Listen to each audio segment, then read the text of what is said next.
তো সমকামিতার সায়েন্টিফিক কোনো বেসিস নাই। এই ইস্যুটাই, এই আচরণটাই নেতিবাচক, যেটা পিওরলি আমাদের সোসাইটি ধর্মের এগেনস্টে যায়।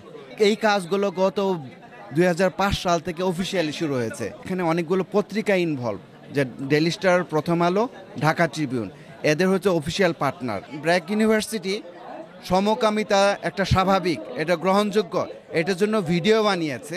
সমস্যা হলো কি, এগুলো নিয়ে কথা বললে জঙ্গি বলা হয়। এবারের বইমেলায় সাড়া ফেলানো একটি বই, সেটি হচ্ছে সমতার আড়ালে সমকামিতার মিশন। সেই বইটি নিয়ে আজকে আমরা কথা বলবো। আমাদের সঙ্গে যুক্ত আছেন বইয়ের লেখক ডক্টর মোহাম্মদ সরোয়ার হোসেন। শুরুতে জানতে চাবো যে এই বইটা আপনার নাম থেকেই যদি আপনাকে একটু জানতে চাই যে সমতার আড়ালে সমকামিতার মিশন, আপনি আসলে কোন ধরনের মিশন দেখছেন এখানে? তো এইখানে যেটা হচ্ছে যে আসলে ইকুয়ালিটির সাথে লিঙ্ক করা হয়েছে এলজিবিটিকে, সমকামিতাকে, যে সবাই সমান। তো যেটা হচ্ছে যে এটা একটা আইডিওলজি, যেটা হচ্ছে আসলে 4000 বছর পর্যন্ত পৃথিবীতে ঘৃণিত ছিল, সেইটা বিভিন্ন শব্দের মার পেঁচে এটা প্যাকেট করা হয়েছে, ইকুয়ালিটি, ডাইভার্সিটি, ইনক্লুসিভ, এই শব্দগুলোর মাধ্যমে।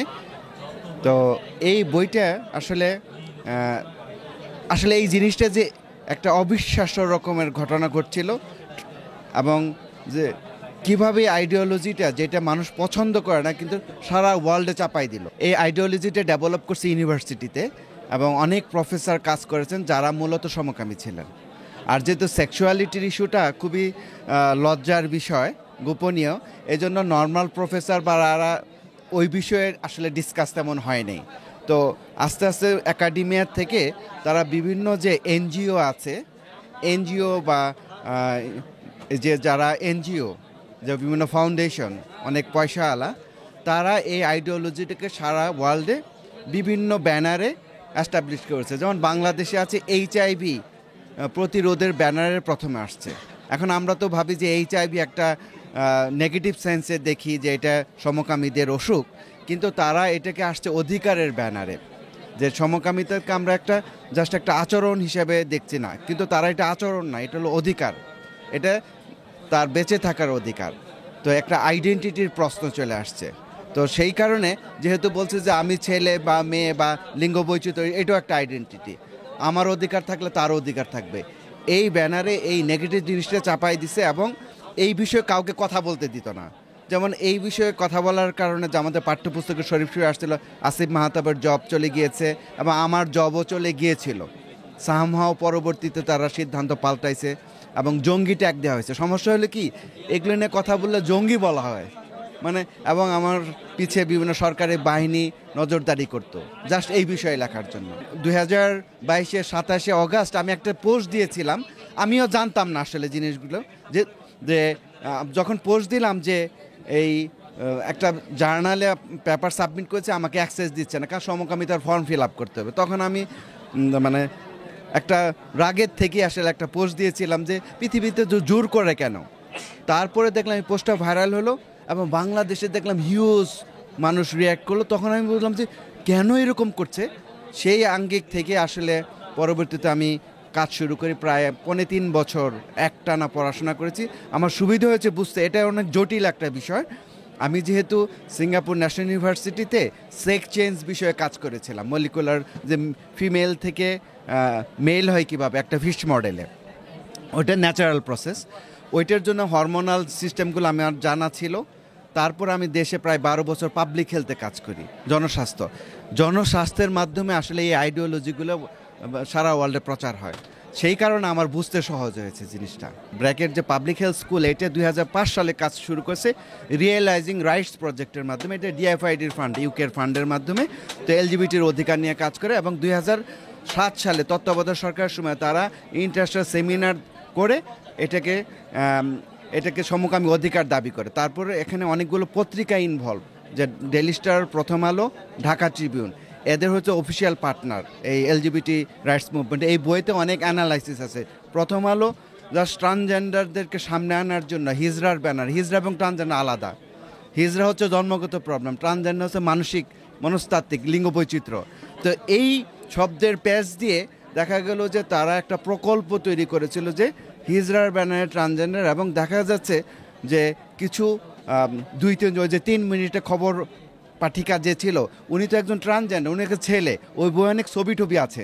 মানে আমার বইটা পুরা এভিডেন্স বেসড, এবং এভিডেন্সগুলো নেওয়া হয়েছে ব্র্যাকের বিভিন্ন রিসার্চার যারা পাবলিকেশন করছে তারাই দাবি করেছে এটা একটা মডেল, যে মুসলিম কান্ট্রি বা যেখানে সমকামিতা বিরোধী আইন আছে ওই সমস্ত দেশে কিভাবে কাজ করতে এটা একটা মডেল হতে পারে বাংলাদেশ। তো তাদের রেফারেন্সেই বইটা লেখা হয়েছে, এবং দেখা গেল যে মিডিয়াতে ডেইলি স্টার ইংরেজিতে লিখতো LGBT বা পুশিং বাউন্ডারিজ 2007 সালে বড় প্রতিবেদন তৈরি করেছে এবং কন্টিনিউয়াসলি করতেছে। এবং প্রথম আলো যেটা হলো ট্রান্সজেন্ডারের মাধ্যমে, যাতে মানুষ কনফিউজ করে ফেলে, এবং দেখা গেলো 2 জন ট্রান্সজেন্ডার অ্যাক্টিভিস্টের জন্য প্রথম আলো জাস্ট 17টা বড় প্রতিবেদন তৈরি করেছে, এবং তাদেরকে এটা রাইটস হিসেবে করেছে। এবং বাংলাদেশে এটা গত 20 বছর ধরে কাজ হচ্ছে, কিন্তু কেউ ধরতে পারে নাই। তো সমকামিতার সায়েন্টিফিক কোনো বেসিস নাই। এই ইস্যুটা, এই আচরণটাই নেতিবাচক, কারণ যত ডিজিজ আছে HIV ছাড়াও যে monkeypox, cancer, diabetes, heart disease, you name it, all disease, মানে তাদের মধ্যে ডিজিজ রোগের ঝুঁকি বেশি। তার মানে এইটা স্বাস্থ্যগতভাবে ঝুঁকিপূর্ণ, এবং সায়েন্টিফিক্যালিও কোনো বেসিস নাই, জাস্ট এটা জোর করে চাপাইছে। তার প্রমাণ হচ্ছে দেখেন, ট্রাম্প যেদিন ক্ষমতা নিল সেদিনই কিন্তু এক্সিকিউটিভ অর্ডার করছে যে মানুষের লিঙ্গ 2টা হবে, ছেলে বা মেয়ে। এখন আমাদের দেশে লিঙ্গ বৈচিত্র্য মানে বিভিন্ন শব্দের আন্ডারে আসছে, যেমন লিঙ্গ বৈচিত্র্য মানে LGBT। এখন যদি বলে সমকামিতা, তাহলে তো বাংলাদেশে অ্যাকসেপ্ট হবে না, আইনগত আইনের বিরুদ্ধে যাচ্ছে, সেই জন্য শব্দ চেঞ্জ করে। যেমন এই যে বাংলাদেশের নতুন সরকার আসার পরে খেয়াল করবেন, ইনক্লুসিভ সোসাইটি, ইনক্লুসিভ দেশ, এই জিনিসগুলো যে আসছে, এটার হচ্ছে শব্দগুলো পজিটিভ ছিল, কিন্তু এই পজিটিভ শব্দগুলোর মধ্যে এটা ঢুকাই দিছে, যার ফলে মানুষ কনফিউজড হয়ে যায়।